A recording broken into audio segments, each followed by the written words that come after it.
तरनो तरनो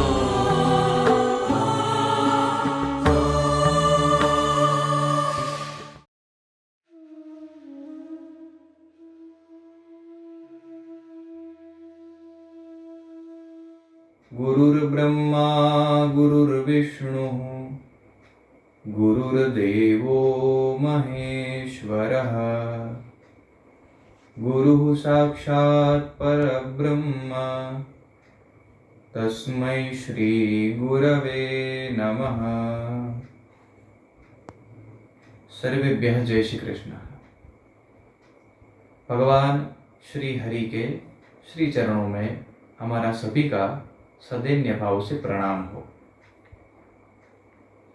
श्री सद्गुरु भगवान के श्री चरणों में प्रणाम और आप सभी श्री हरि के भक्तों को जय श्री कृष्ण, प्रणाम, हरि ही ओम। वर्तमान समय में अधिक मास चल रहा है। ज्योतिष की घटना के अनुसार कहा जाता है कि भगवान सूर्य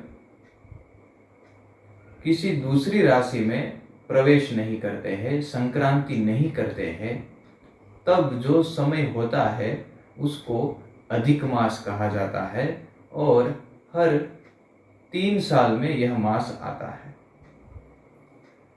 अधिक मास के और भी कई नाम है, जैसे कि मल मास है और फिर पुरुषोत्तम मास है। हमारे शास्त्रों में यहाँ तक कहा कि पुरुषोत्तम मास में भगवान की भक्ति, भगवान का नाम संकीर्तन और फिर भगवान की कथाएं, इन सभी का बहुत ही ज़्यादा महत्व है। जो कोई भी इस पुरुषोत्तम मास में, इस अधिक मास में भगवान की कीर्ति को, भगवान की वाणी को या फिर भगवान के उन दिव्य प्रसंगों को सुने तो उसका कल्याण होता है। आज श्री विष्णु सहस्त्रनाम स्तोत्रम के 2 नामों के ऊपर हम चर्चा करने वाले हैं।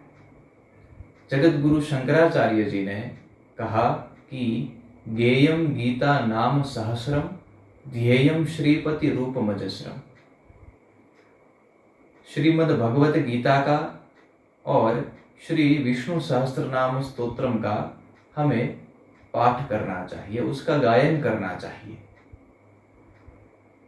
गीता के अर्थों को पचाना कठिन है, इसलिए महात्माओं ने कहा कि आप विष्णु सहस्त्रनाम स्तोत्रम का पाठ करें।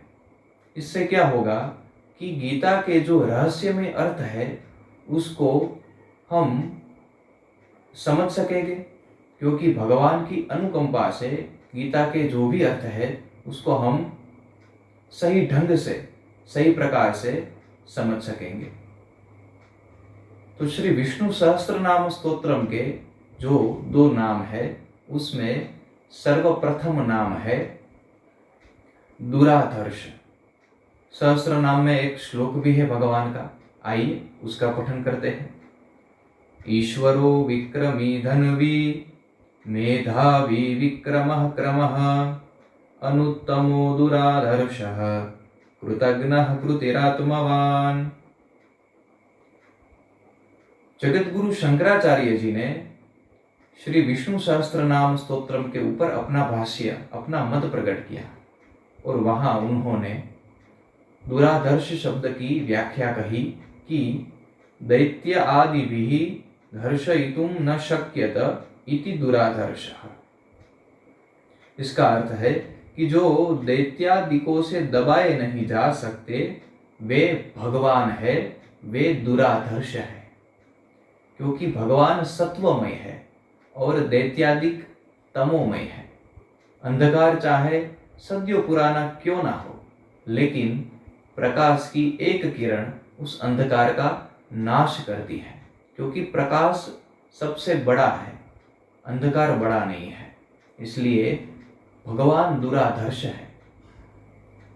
गोस्वामी जी श्री तुलसीदास जी ने श्री रामचरितमानस के बालकांड में तब वर्णन आता है, शिव जी तपस्या में रत है और इंद्रादिक जो देवता थे उन्होंने कामदेव का आह्वान किया, कामदेव को बुलाया, कामदेव सम्मुख हुए और कहा कि कहो मैं आपकी क्या सहायता करूं। तब जाके इंद्र ने कहा कि आप महादेव शिव जी जो तपस्या कर रहे हैं उसके तप का भंग कर दीजिए। कामदेव ने कहा कि महादेव की तपस्या को भंग करना मृत्यु के समान है, लेकिन वेदों में ऐसा कहा गया है कि परमार्थ के लिए यदि कार्य करना पड़े तो वो भी पुण्य का ही काम है। वहां पे तो बहुत ही विशद वर्णन है कि कामदेव ने अपने गणों को बुलाया और वो सभी कैलाश की ओर चले जहां भगवान शिव तपस्या कर रहे थे। और फिर सारी सृष्टि है वो काममय हो गई। जो तपस्वी मुनि थे जो भगवान श्री हरि की पूजा करते थे वे सब पूजा भूल गए और बहुत ही ज्यादा वर्णन वहां पे है। लेकिन गोस्वामी जी ने दुराधर्ष शब्द का प्रयोग श्री रामचरितमानस में किया। वहां पे वह कहते हैं, भये तुरत सब जीव सुखारे। जितने भी जीव कामदेव के बाण से संतप्त हुए थे उन सभी ने सुख की प्राप्ति की। जिमी मद उतरी गए मतवारे। और फिर जब कामदेव ने रुद्र को देखा, शिव जी को देखा, रुद्र ही देखी मदन भय माना। रुद्र को देखा तो जो मदन था, मदन अर्थात कामदेव, तो कामदेव एकदम भयभीत हो गए। और फिर कैसी प्रतिमा थी भगवान की, दुराधर्ष दुर्गम भगवाना। जो भगवान शिव जी थे वे दुराधर्ष थे और दुर्गम थे, जिसको कोई जीत नहीं सकता है और भगवान प्रेम के बंधन से ही बंध सकते हैं। तो ये है दुराधर्ष शब्द। फिर दूसरा भगवान का एक नाम है सुरेश। सुरेशः शरणं शर्म विश्वरेतः प्रजाभवः अह संवत्सरो व्यालः प्रत्ययः सर्वदर्शनः। सुरेश शब्द तो प्रचलित है।